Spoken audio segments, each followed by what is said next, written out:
Welcome to the Market Mystics Podcast. I'm Joshua. I'm Kim. Let's dive in. So we just interrupted a conversation to start a podcast, as always. But today we have Jason with us, and I have to tell you, he is the salty dog. He is the Real deal. real deal Villa. What? I don't even know what the name was. And he might even be a cataclysmic geyser. I'm not sure. But he's here to join us today to talk about being a pastor. Emphasis on past. You didn't have to whisper it. You could have said it. He acts like he's shy. He's the one who started all of us into podcasting. What have I done? So welcome. We're glad Thank you. you're here. Mm-hmm. I'm so glad you invited me back and pulled me out of retirement for a second time. I feel like an old quarterback or Michael Jordan. I feel like this is your third time on the show, right? Because, well, your second individual, but did you do the one where we had the whole group of people? Oh, maybe he opted out. He was the one in the group who didn't want to do it. Oh, maybe so. There's probably a reason I couldn't do it. Yeah, that's true. But Maybe. I wouldn't have just opted out. I'm not going to not say yes to an opportunity to be on a podcast.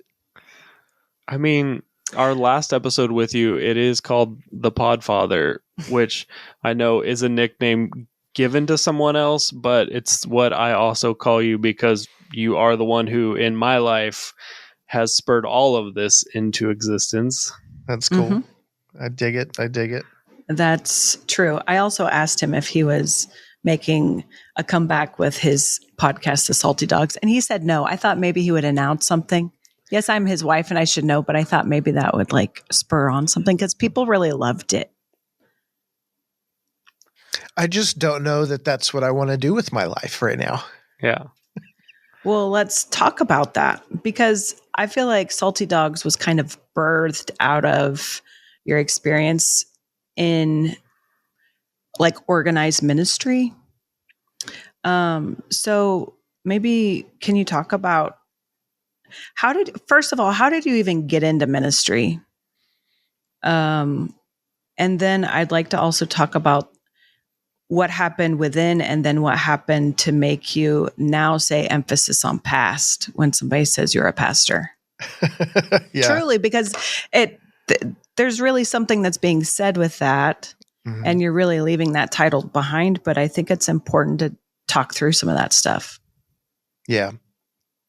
First of all, I think the phrase organized ministry is hilarious because it almost sounds like organized crime. It is organized ministry, though, isn't it? It's going into a tithe, system. Tax. Yeah, we're going to come after you. God's blessings aren't going to rain down on you. It sounds like a mob to me. Anyway, really funny. So we are. I'm just making jokes right now. I thought we were actually reviving Salty Dogs on this episode. Yeah, exactly. No, but that's that. That's something we would talk about. We would have talked about how the church is basically organized crime. And we would have gotten clicks and listens, and I still would have been empty on the inside. So that that's a really good segue into how I got into ministry. I haven't told this story in so long, and I want it to just be as quick as possible. But I grew up in the church from the womb to the pew, went to a Baptist church, eventually ended up at a charismatic church, aka Lakewood Church in Houston, Texas, in the mid-'90s. Very charismatic, tongues from the stage, healing, people falling out, baptism in the Holy Spirit, all that stuff. So from Southern Baptist, where it's like you can't dance, you can't play cards, you can't roll a pair of dice, to you're jumping up and down and running through the aisles, very Pentecostal type church. So it was like a big swing for me, but grew up in church, always heard the sermons about you're a sinner, you need to repent. This is a sin, that's a sin. What's a sin? Is it a sin to do this? Sin to do that? What does the Bible say? And so being in that scenario, there was always this anxiety in my life, which still to some extent persists today. But it was this, am I good enough? am I loved? What am I supposed to do with my life? Do I have purpose? All these questions as a teenager. And I used to just sit in church and cry is because whatever the weight of guilt or shame or not knowing what I was supposed to do, these things. And so a very emotional time for me growing up and being in church, always feeling like I'm not enough, getting mixed up in drugs and alcohol and relationships and that kind of thing. So I always had this life going on behind the scenes. Like some people knew about, they didn't. I always felt very guilty for that as well. And then being in these religious scenarios, it's like I need to do something to leave that past behind, to leave that guilt behind, to leave that shame behind. Felt very empty inside, not very fulfilled. What am I going to do? And just in all of that, I had the sense that God was calling me to ministry, whatever that means. And I remember looking at one of the pastors on stage one day, and I'm like sitting here crying, and I'm looking at him. I'm like, I bet that guy is like so happy, and I bet his life is great. Like, if I could just be that guy, then I could probably have the feelings that I'm associating with the person on stage. But again, it's like, was I hearing the voice of God? And to some point, I felt like I did multiple times. And so I answered the call to ministry when the Lord said it was time to go. That's the answer there. It was a really interesting experience. I was at my dad's church, and there was a guy on stage, and he was preaching, and I was wrestling with the Lord on the inside. And it was like the preacher was saying the words that God was speaking to me in my heart before he said them. So I was like dialoguing with the Father, and then this guy on stage is basically saying exactly what the Lord just said to my heart. And I'm like, oh, okay, like this is wild. So that was the moment where I said, God, I'll go anywhere and I'll do anything. And then one of my friends who started a church in Derby, Kansas called me. And so I had an opportunity to move to Derby, Kansas, having grown up in Houston, Texas. So I was 28 at the time, answered the call, picked up my life, and I moved here, and I stepped into this unknown, crazy world of ministry and church planting, wet behind the ears, as ignorant as can be, like barely fresh off the boat of repentance, if that makes sense. And so, yeah, I moved here and essentially dedicated all of my life to pursuing this call to ministry, stepping into this call to ministry. Yeah. So from there, I guess, what did you see as a pastor that then led to the burnout? What were the systems that you might have thought were going to be there that weren't? What were the things that were there that you didn't expect to see? Because again, I kind of want to lay out the groundwork for where you have come to be now. Yeah. And how it kind of wasn't set up necessarily to keep you, Jason Villanueva, there. Not that it's not set up to keep anyone there, but right. For you, I kind of want to see the rest of that map, I guess. Sure. Yeah. So I had no idea what I was walking into. No clue whatsoever. I was just excited, right? Like I felt like I finally had this opportunity to say yes to doing something for the Lord that was going to prove to myself and to God and to the world that, I was, not who I used to be anymore, and worthy of God's love and worthy of acceptance, whatever it was, like whatever I was trying to figure out. So I drive to Derby, actually. As soon as I get into the city of Derby, I have to go and drive to a church in Hayesville, and they were having some sort of like church planter gathering. And so I walk into this building. I'm late, but they already knew I was going to be there. So I sit at this table and it's like, hey, I'm Jason. Hey, I'm Jason. And like, oh, this is Jason. And he's going to be the pastor of this church. And I open this booklet and it says my name, Jason, pastor or church planner or something like that. And as soon as I saw that title, I was like, I have no idea what that means. Like truly, so here's my name and then here's this title. And so that began the moment of attempting to live up to that title. So whose fault was that but mine, right? Like nobody's fault but mine to then see the word church planner, pastor by my name, and then to start looking around saying, well, what do pastors look like and what do they do and who are the ones around me? And so I see that guy and he's very well spoken and he knows the scriptures. And I'm like, well, I'm not that.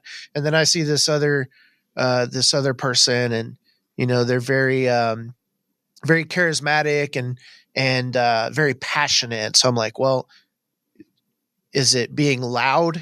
What is it? So I'm starting to look around, trying to put together this puzzle, taking all these different pieces of what does this actually look like.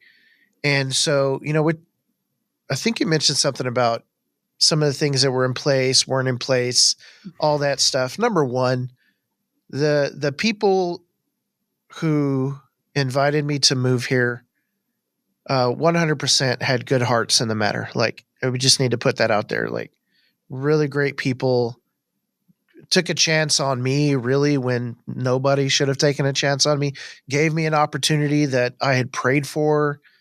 All of that was great. But again, it's like, you don't know what you don't know. It was this pastor's first church plant.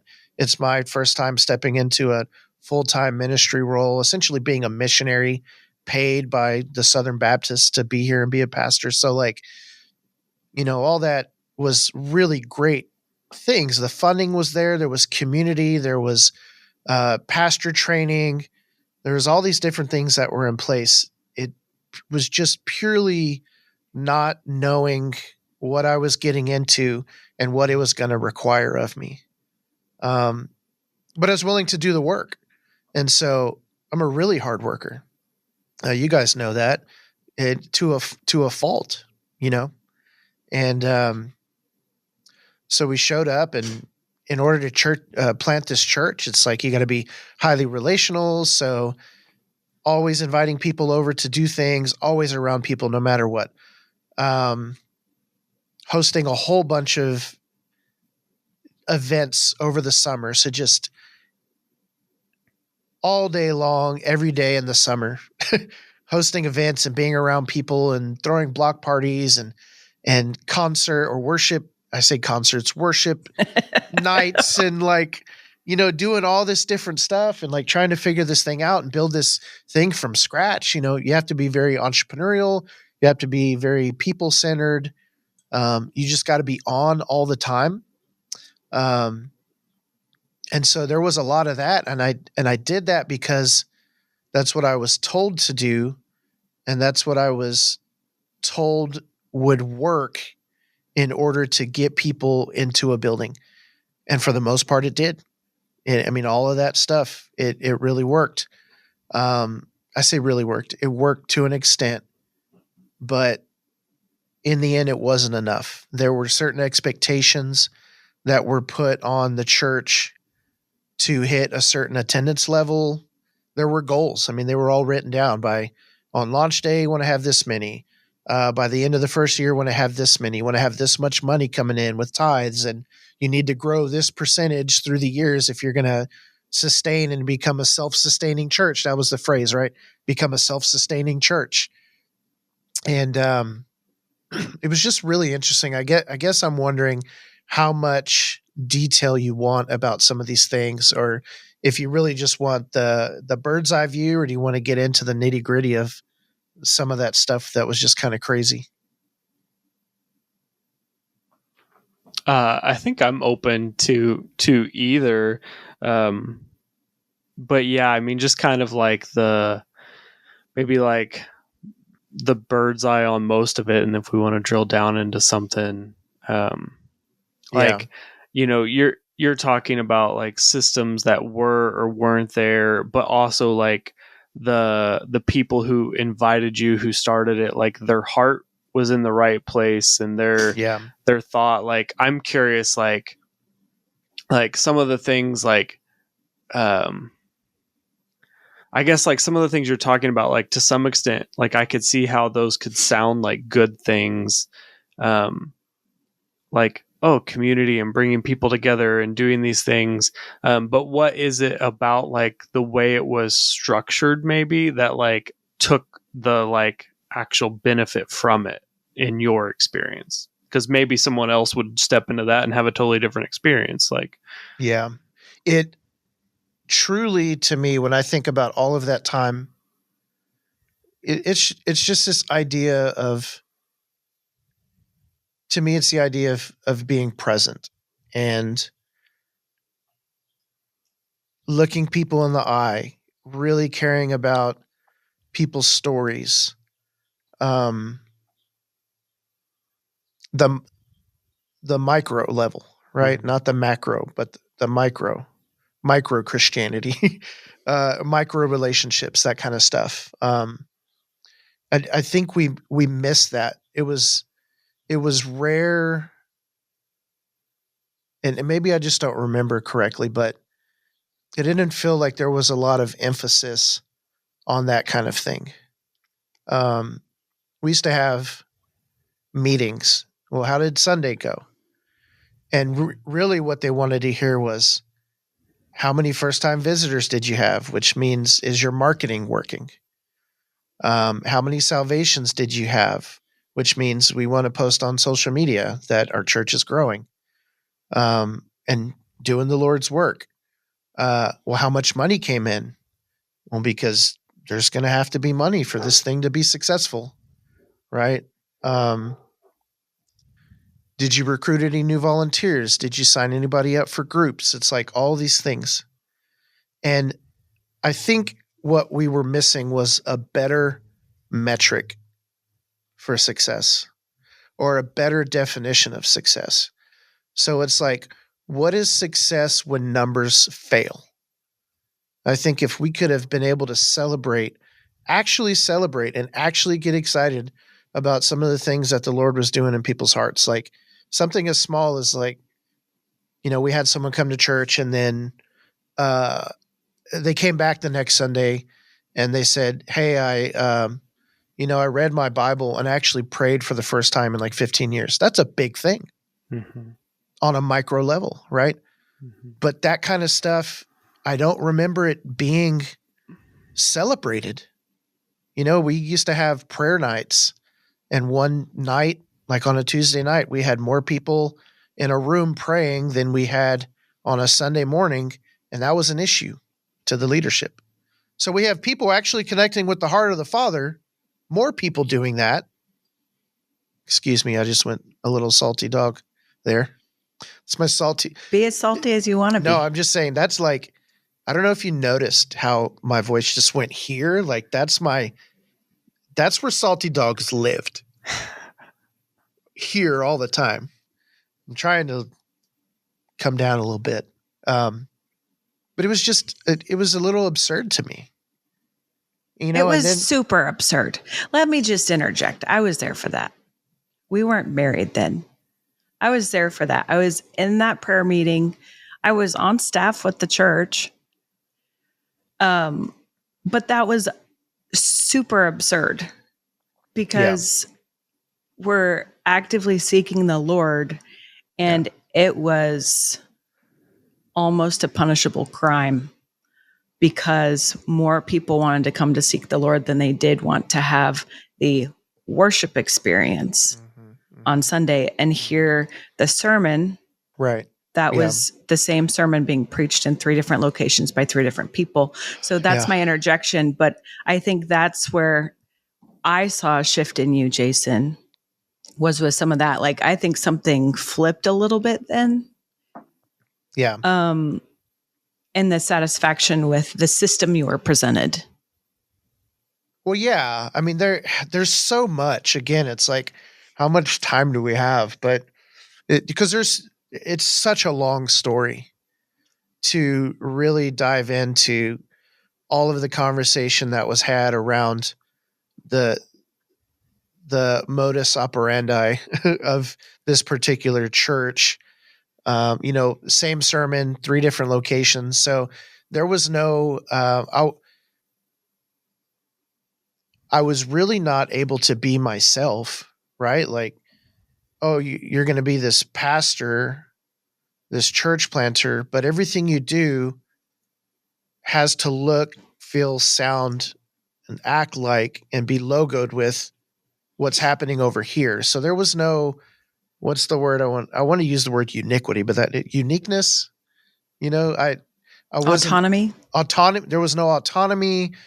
It was very difficult to have a church expression that was unique because we were given a way that things need to look and sound and, feel, taste, all those things, right? It's like we all had donuts from Walmart, like it just even down to that, right? So it's very systematic. And there are churches that exist like that now and are successful in their own right, I suppose. But there wasn't a lot of that opportunity. So preaching somebody else's sermon on a Sunday morning felt really weird because it's like, well, you heard this from God or you put this together, but then now I have to take your revelation, your understanding, and your knowledge, which wasn't previous revelation, understanding, and knowledge before, and not anything that was given to me directly by God. And then you put it on a piece of paper, and then I had to preach that as though it were mine to the congregation. And, here's what I tell people. They ask me often, like, well, you used to be a pastor. Well, what happened? And my answer to that is I had an opportunity that I believe was given to me by God. And so I took that opportunity and I moved here and I became a pastor. But what I realized is that I ended up the call was to assume this role, to fill this role, to do the thing. But then I eventually realized that I was doing just that. I was playing a role. And so what does being a pastor require of me? X, Y, and Z. Well, let me do those things. And so I think there were moments where I believed what I was preaching. I was authentic. But there were a lot of times, and this is where things really began to change, is I would just feel like sick to my stomach on Sundays after I preached. And I couldn't pinpoint. I was like, why do I feel gross? Like literally physically felt gross. It's like you get out there and you do the thing, you do all the stuff. It's like we had to set up and tear down church. It was like church in a box in a trailer. So we'd show up, pull everything out, get everything ready, and then put it all back in the trailer and then go home. And it was like from the moment I got there to the moment I left, I was go, go, go. And I would like pour myself out. And then at the end of the day, after church, we'd go eat. And then I'd go back to my apartment. At the time I'm single, and I would just like crash, like lay on the couch and take a 2-3 hour nap. And I'd wake up and it was just like coming out of a dream or something, and again, there was that lack of presence. There was that lack of true connection on a Sunday morning. It's like, how much time do you really have to truly connect with a person on a Sunday morning, especially when you're the guy who has to make sure that it all happens, And so it would just, things were different at that point in time. And the paradigm was that the amount of people that we had average attendance on a Sunday morning at our worship experience was not enough to be self-sustaining. And when we closed the church the day after you and I got married in 2014, we had like 136 people or whatever it is. And there were church plants that, that I thought had more capable pastors, better Bible teachers, that kind of thing. Better branding, better marketing, cooler people, younger people that shut down with less than what we had, in our church. And then there were some churches that had less than us and they stayed open. I just saw this one guy celebrate 15 years. And I was like, dang, it's been that long. And I showed up the year that they started their church. And I remember looking at what they had going on. I was like, oh yeah, he's like, they're not going to make it. Or, oh, you had 35 people last week. Okay. And just having that mentality, like our way is better. We have more people. We do cooler events. Like our preaching is more dynamic. We have lights, during worship, we have all the cool tech, whatever it is. And just always, comparing. And then this guy's like 15 years. And I'm like, good for you. Like truly, we thought we were the shit. And now there's nothing left. There are no remnants of the ministry that was started here. And so it's like, wow. So back to the story, that wasn't enough. So we had this grand plan to like uproot the church, move it, and then replant it in a location we thought would be more desirable for people to come. And then we would be able to have the numbers and the money to be able to become a self-sustaining church. But I was very discontent during that time of doing the whole preaching someone else's thing and feeling like, we're not them, they're over there, we're over here. We have different people. We have a different demographic, like really having this desire to be to this people group, the person, I guess, the pastor that I felt that they needed. And so long story short, we ended up closing that location and then ultimately deciding that we were going to go do our own thing and start our own ministry, which became the Source Church Wichita. And that's a whole story. But so we moved it, we started a new church, and we just did the exact same thing that we had just done for the previous 4 years. We didn't know any better. We didn't have a different way, really. It's like, well, let's have a service, let's preach, we'll have kids ministry, we'll have hospitality, we'll have worship, we'll have groups, we'll do that, we'll have some prayer services, we'll do this, we'll do that. And so we kind of went that direction. And I think where things really got crazy for me is when we moved to the building downtown, and it just still felt like this grind of having to have these services, and there were times I felt led to do things. I felt led to host this teaching online, and I felt led to do a Sunday morning and start preaching again and doing all these things.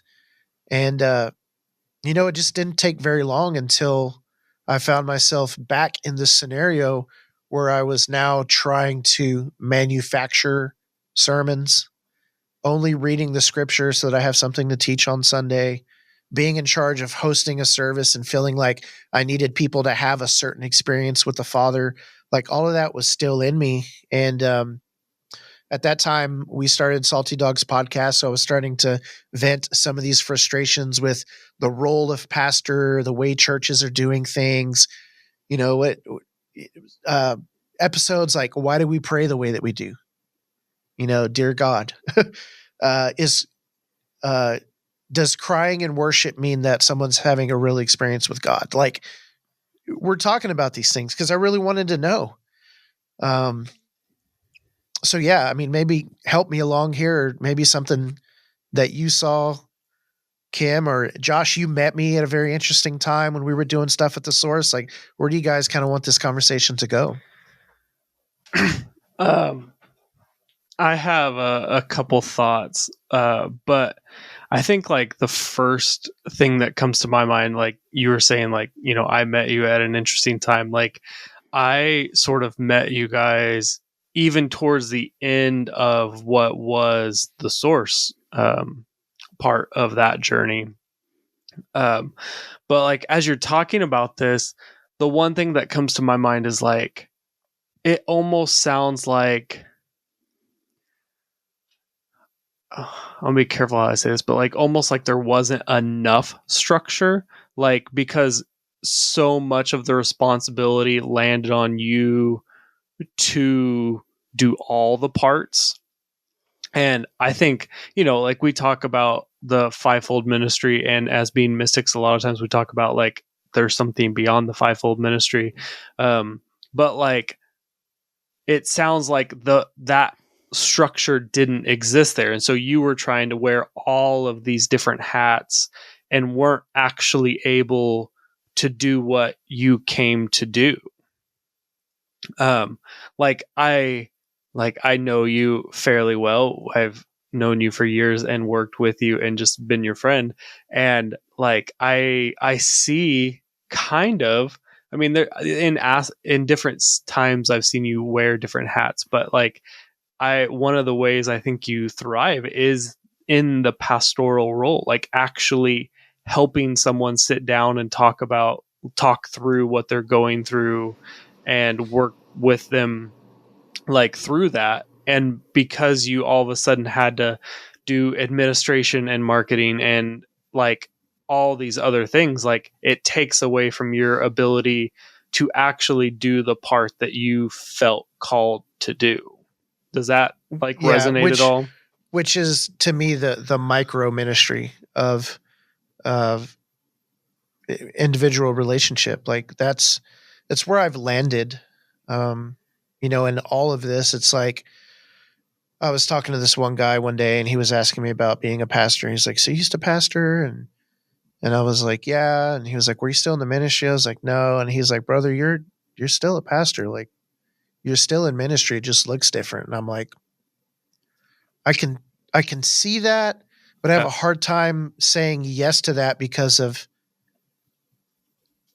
my experience in ministry, but then also other people's expectation of someone who has the title of pastor or full-time ministry. So if they say, I mean, I don't know. I think you're right. I do enjoy conversation with people around faith.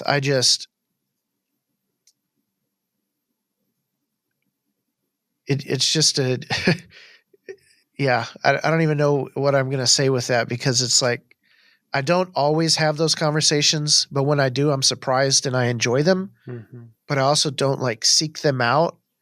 And there's still something in me that has an aversion, from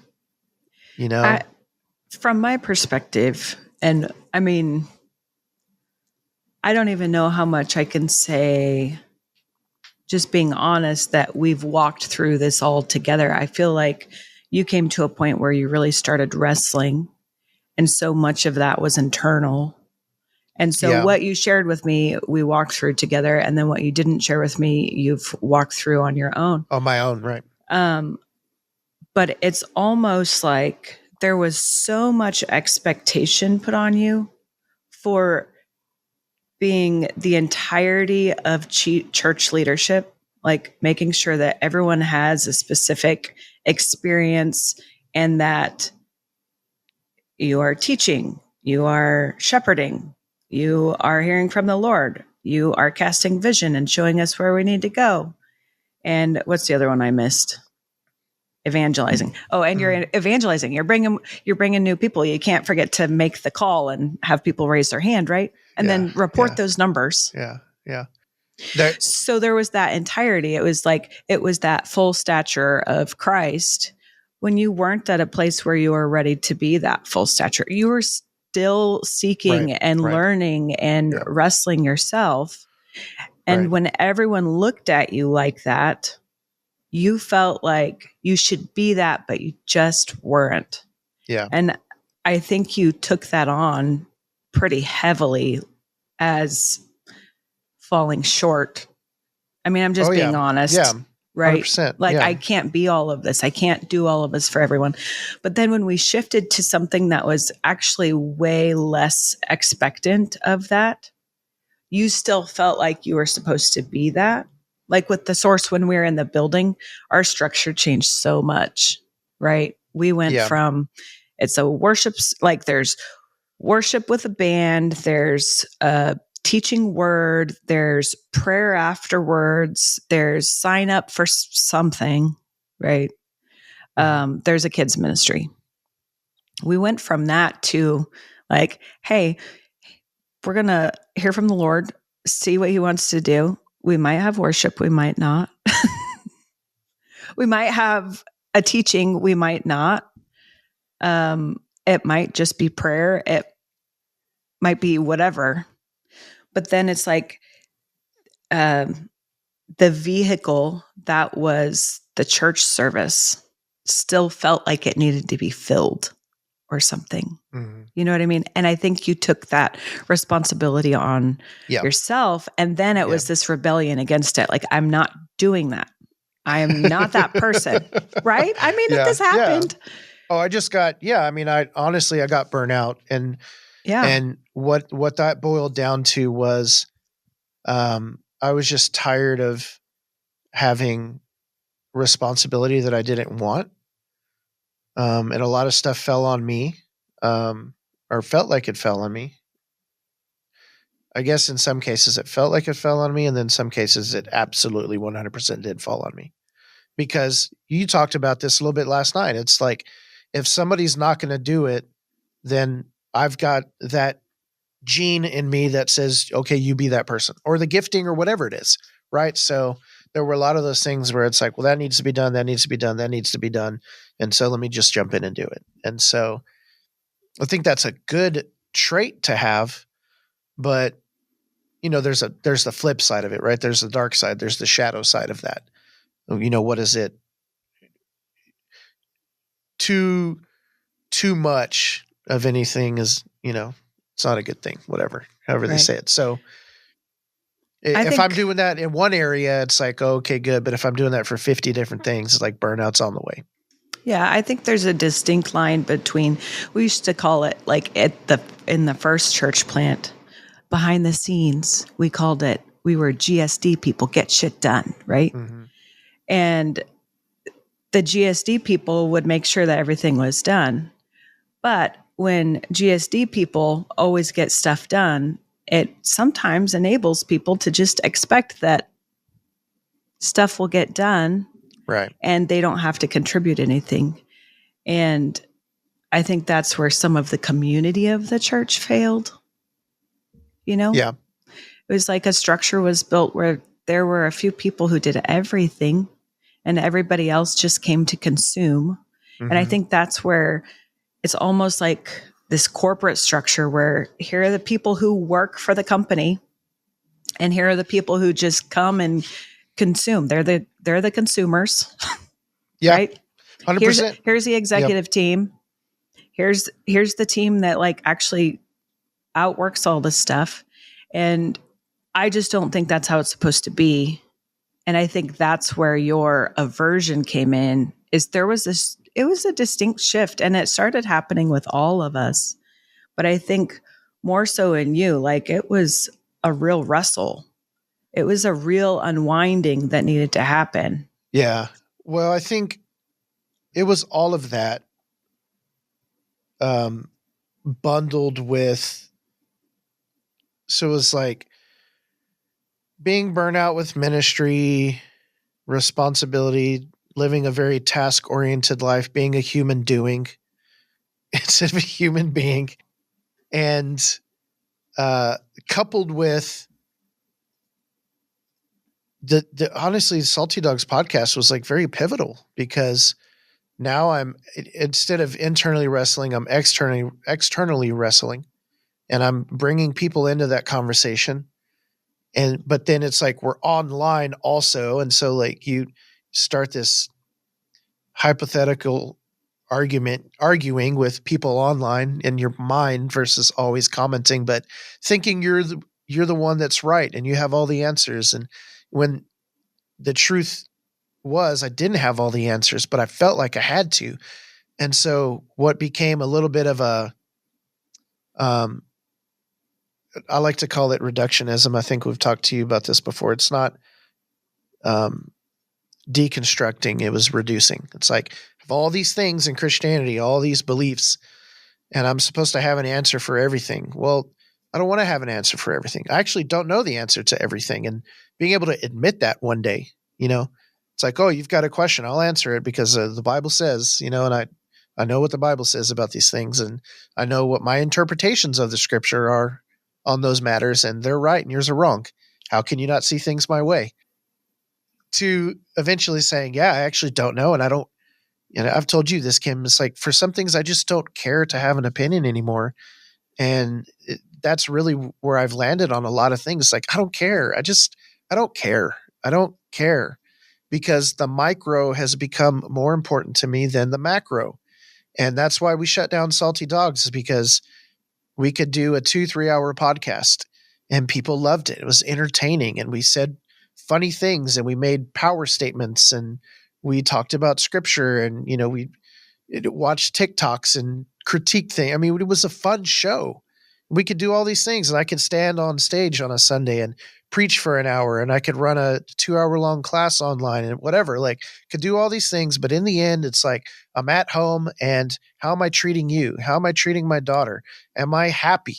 Do I have joy right now?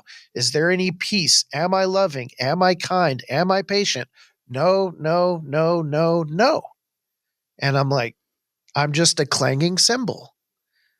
And that's what I felt like Salty Dogs was at the end. It's just a bunch of freaking monkeys with 9-volt batteries slamming on some cymbals, And so I was like, I can do all that, but if I have not love, I have nothing. And so it's like the micro has become so much more important to me that there's things I wrestle with and I can share my faith and I can share my experiences and my thought processes and excuse me, those kinds of things. But I'm not really interested in that macro conversation that's happening online and in the Christian world. I'm over it.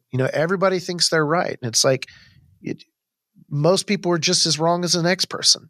Or maybe they're right a little bit, but they think they're 100% right. They're just not. And it's like, you kind of get over that stuff. And so where I focus now, and I might have mentioned this a little bit the last time I was on the show, but it's like relationships, creation, and food, really.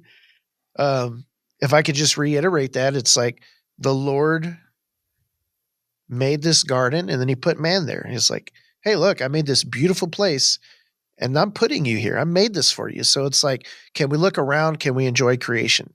100%. I love the mountains. I love the beach. I love the forest. I walks and, hikes and kayaking and snowboarding and all these things. Like, let's go explore this world. Life's too short. The world is too big. Let's go. Right. Book the flight. Let's go see creation. And that, to me, that is part of my faith being worked out. Most people say I like to travel. Yeah, I like to travel because I like to get away, but I want to see the garden that God made, right? Like the earth that he created. And then the other thing was he placed man there and then he put Adam to sleep, made a woman, said it's not good for you to be alone. So relationships, that's important to me. And then he told him, look, here's this garden. You're free to eat everything. And so I look at that freedom to eat, and maybe I take it a little bit too far sometimes, but a lot of good things happen over meals. And if you look at the scriptures, there's a lot of stuff that happens over meals that is like the kingdom of God making major advancements when people are sitting down having food. And it culminates, right? Or is happening in the heavenlies, the great feast of the wedding, the banquet, right? Like it's the culmination. So I look at creation, relationships, and meals together. And that is how I want to spend my time right now. And in those places and spaces, the micro can happen the way that I enjoy more than if I'm on a stage, Sure.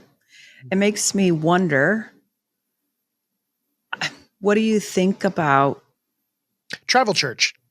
Not travel church. What do you think about the structure of church then based on that? I mean, to me, that still sounds like the actual definition of Ekklesia, like people getting together and wrestling with this stuff, right? Is is that church for you now? And are you or are you not still a pastor in that? It's a legitimate question. Like, how do you feel about that? I mean, I guess the question is, what do you mean, pastor? Do I have a shepherd's heart? I don't think I have a shepherd's heart. What do you have a heart for? I think that's what it boils down to. I really enjoy in-depth conversation. And I say that to my wife, who I haven't tries to drag it out of you, who tries to pull it out of me. But yeah, I just, it sounds so cliche, but I enjoy getting with a group of people who can just be authentic about where they are, and not try and like present some sort of image, or be afraid of saying something because they're going to offend somebody, or somebody's going to cut them off because that belief is just too much for me and I can no longer journey with you, and that was our experience in some ways. And I'm just not, I think church for me, like if you talk about not big C church, but like, faithchurch.com, whatever. Like if we walked into a church on a Sunday morning, like I can do that. I can sit there. I can be there. I'll wrestle. I can also like listen to the Father, that kind of thing. But to me, the question now becomes, how far do we journey until you have to take the fork in the road because of my belief system? And it's just a really sad thing. It's like, either you do or you don't believe what we believe. And for a lot of people, that's a reason to cut somebody off who says that they're in Christ, and to me, that's kind of a wacky deal. So I would much rather engage with the de-churched or unchurched, however you want to define those people. The people are like, I just can't do it anymore. It's like, I love the Lord, I'm in relationship, but I just can't do it. So you talk about, well, if a lot of people talk about not going to church and that kind of thing. But, if I sit down with you guys right now and I'm talking about my faith, like, is this not enough? Are you not entertained? Is this not enough? Like, so you really have to me, it just becomes, you have to really care or not care what people think anymore, and try and find those people that you can engage with in a civil manner, but even in an authentic way. And then you just know, it's like you can have a Christian open their mouth, and within one or two sentences of them talking about the Bible or God or whatever it is, know whether or not they're open to having the conversation that you would much rather have. You know what I mean? Mm-hmm. What you described sounds to me like Big C church. Yeah. But I almost think that we've all been so consumed by the little C church that we've forgotten that the Big C church is the exchanging of these thoughts and the wrestling through things and the learning from other people and walking through the muck together, and even coming to the forks in the road and knowing which way you need to go, even if it's not the way everybody else is going. I still think that's Big C church. I think Little C church says we all have to go this way regardless. And I think Big C church goes, yeah, that's your path. This is mine. Blessings on the way, bro. 100%. Yeah. Yeah. I think this is, like, I just appreciate your like heart in sharing. 'Cause like, I think I've through my time of like friendship and knowing you, like I've seen, I think I came into your life kind of at the end of most of your formal ministry, towards the end of it. So like near the end of Salty Dogs, near the end of The Source, near the end of your online teaching. And I think I got to see some of the salty, like, from leaving it. And now, years later, like, some of that heightened emotion has, like, it's settled a little bit. The seas have settled a little bit, and it's interesting to, like, hear your perspective and your thoughts on that time frame, from less of a charged place and more of a, like, I really thought I was doing what I was supposed to, and it didn't work the way I thought it was going to work. 100%. And really that's like that's what I was hoping to hear from you, like, as you came on today, is like this experience of, like, I tried this and it didn't work, and, like, I wanted it to work. And it's, it's not just like, oh, church is horrible, I hated church. It was like, no, I really tried to, like, do this thing, and it just didn't click how in my mind it would. And whether or not it was, like, wrong person, right place, or just wrong situation for the right person, like, whatever the details were, it doesn't really matter. It just didn't work. Yeah. And I think that's just, like, it's interesting to hear, like, your perspective now, because it is different than it was 5 years ago. And I just really appreciate your, like, heart in sharing that. Thank you.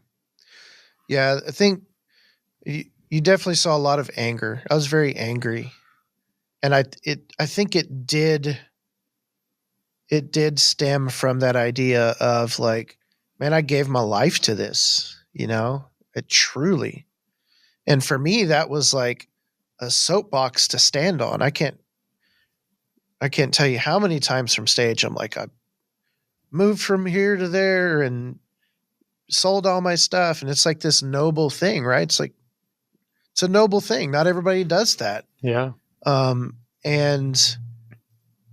I really did put time, energy, effort, money, life to come do this. And, it's like, you really do start to question it. What's it all for? And to me, that is still one of my questions. I see guys preaching every Sunday, like people I've known since I've been here. So it's, 15 years at this point, which is crazy to think about.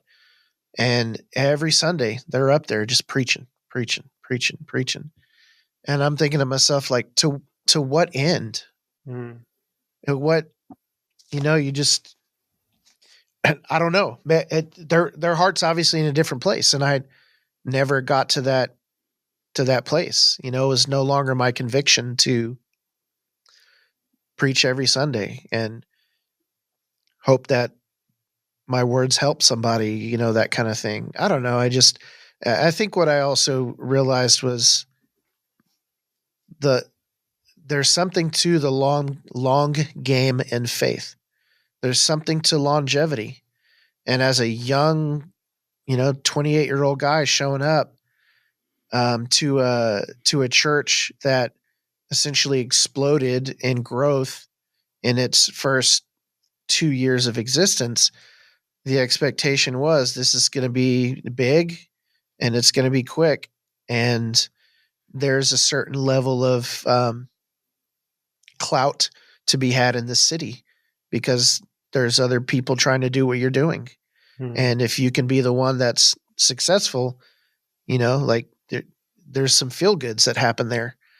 And then slowly but surely you see doors close on churches. You see churches close and disband, and you see pastors retire or leave the ministry or, quit the ministry and go back into, I know multiple ex-pastor realtors now.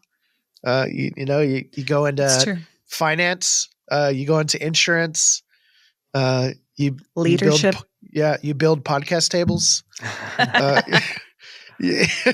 So I've seen a lot of guys, and then I've seen some other guys that are just still doing it. And so I just am like, bravo.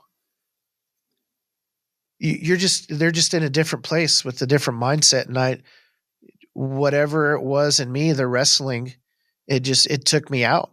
I could no longer do it in good conscience either. Like, like I said, I just felt like a clanging cymbal. And I'm like, well, as a Christian, I truly want to know love and be able to love. And man, I struggle.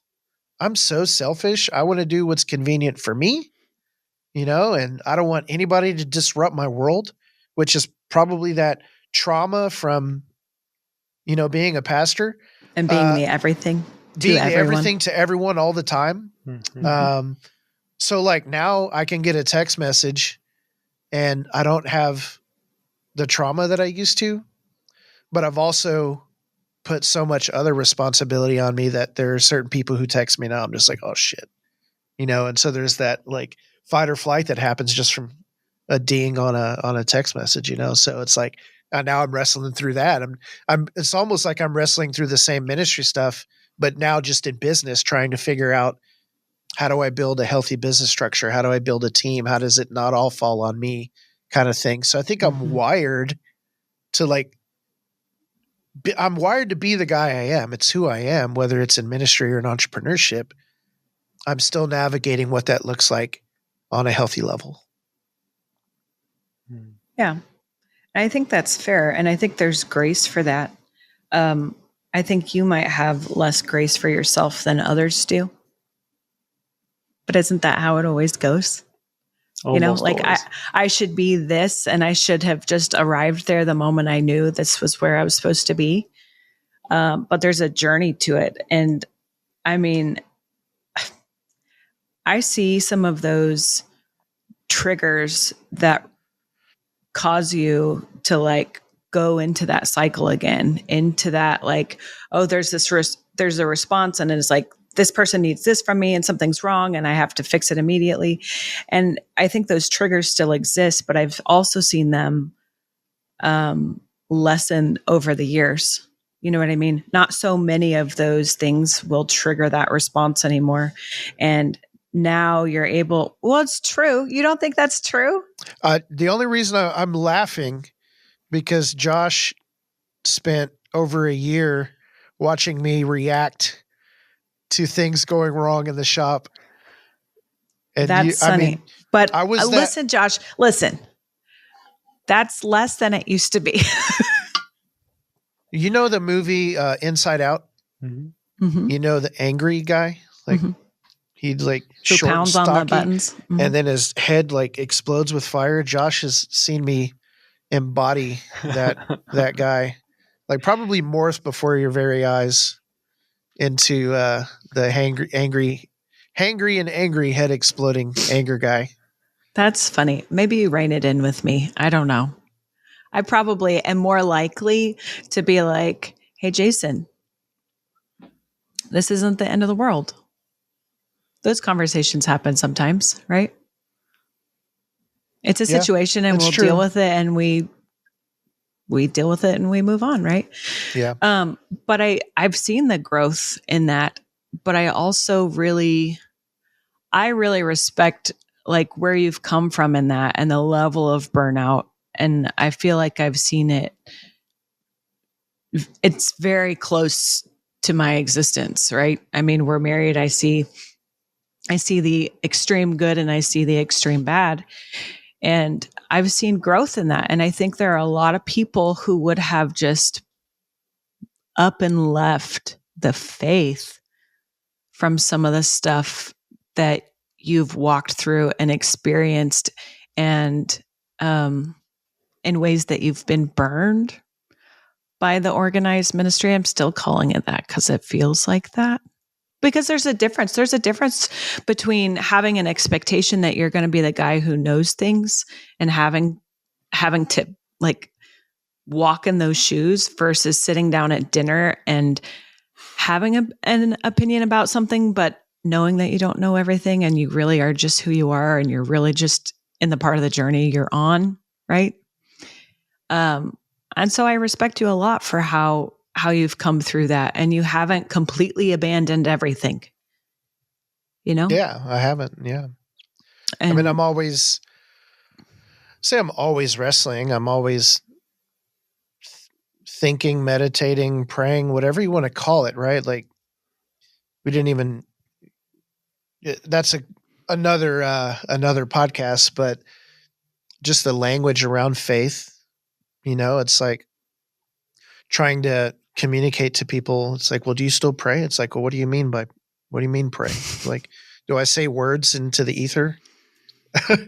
While I'm on my knees, or like, what are you asking? But like, I'm still, I still pray. I still engage. I'm like seeking the Father. However you want to put it, I'm always open. That's the thing, Mm-hmm.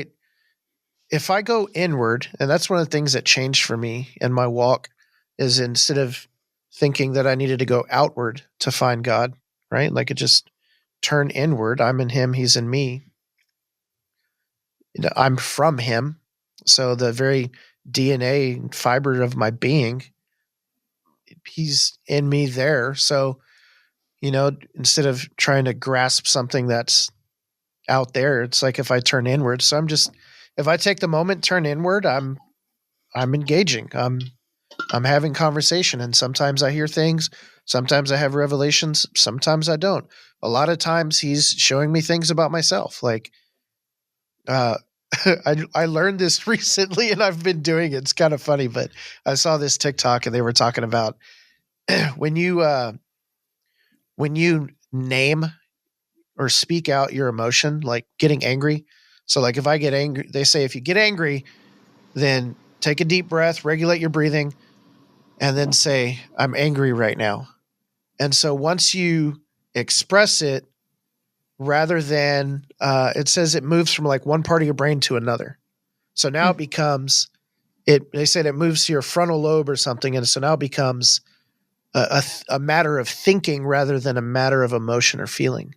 And so I'm like driving down the road, like, you son of a, I'm angry right now because this guy cut me off. I can choose to continue to be angry. So like I'm like walking around through my day, and I'm just saying, okay, I'm really annoyed right now. And like I'm at the gym or whatever, and I'm saying these things out loud. I'm like trying to get a hold of myself, but taking that stuff to the Lord and saying, I'm mad right now. Like, why am I mad?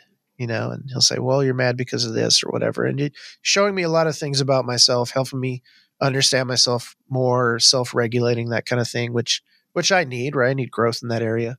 Mentally, emotionally, those kinds of things. So that's just kind of where I live on a daily basis. I'm always, again, open to conversations. I'm open to ministry. Like if the ministry means to serve, right? And I would much rather serve out of being led than serve out of obligation, right? It's like as a pastor, a lot of times you're the pastor, so you got to go show up to the hospital visit. Man, I hate hospitals. I don't want to show up to the hospital and do a hospital visit. I don't know what to say. I'm sorry this is happening. I wish my prayers for healing actually worked. Like I'm sorry, but if I really care about somebody, and like someone's in the hospital, I'm like, man, I should probably go see them. Like that's a different story. You got 100 people, any of them end up in a hospital and you have to go see them versus, man, I would really like to go pay them a visit because they could probably use somebody right now. It's just a completely different scenario. Yeah. And that's a whole other podcast as well. You're funny. So are you on the books for the next 2 months to talk through all of this stuff? Oh, you're funny. I mean, we can talk whenever. I'm happy to come back. We're I hope always this happy was to have helpful you. or beneficial or good or whatever. I think it's been great. I've really enjoyed like the conversation and just hearing your perspective and experience.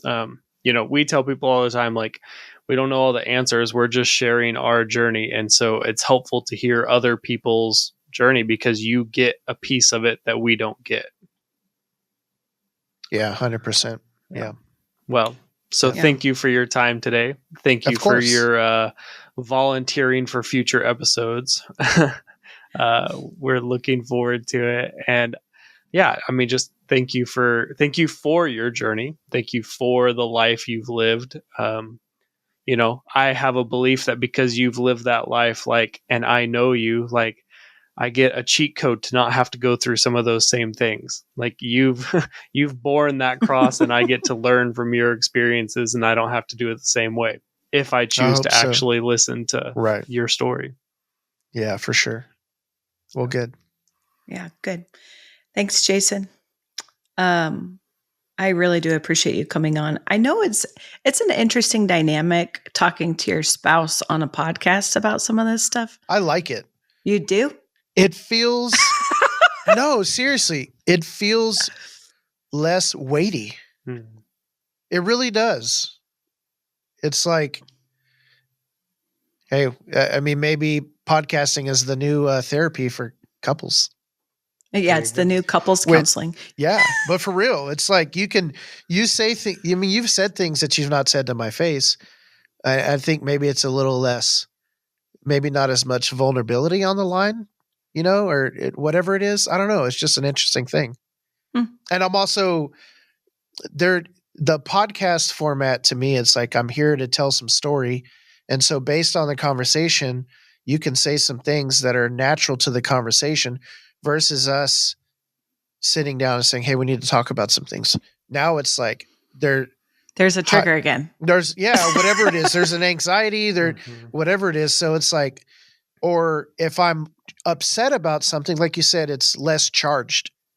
Right. So maybe if I'm upset about something, now I'm coming into a conversation emotionally charged, and it's really hard for me to say something in a tone that wouldn't be taken as like, hey, you trying to fight with me? Like, why are you being mean to me right now?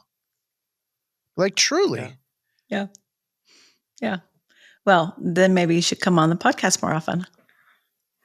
Maybe we should get Bree and Jason on more often. There you go. That'd be good.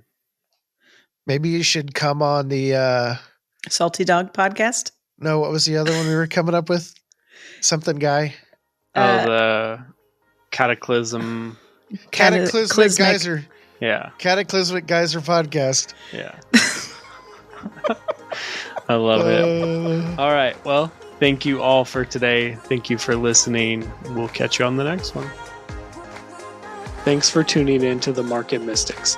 If you are hungry for more, don't miss out on our exclusive bonus content available only to YouTube members. Demystify the world of cryptocurrency in the cryptosphere and explore everything from outrageous conspiracies to curious current events and out there spiritual musings. Nothing is off limits in Let's Get Weird. Become a channel member on YouTube to unlock these extra episodes. See you in the bonus episodes.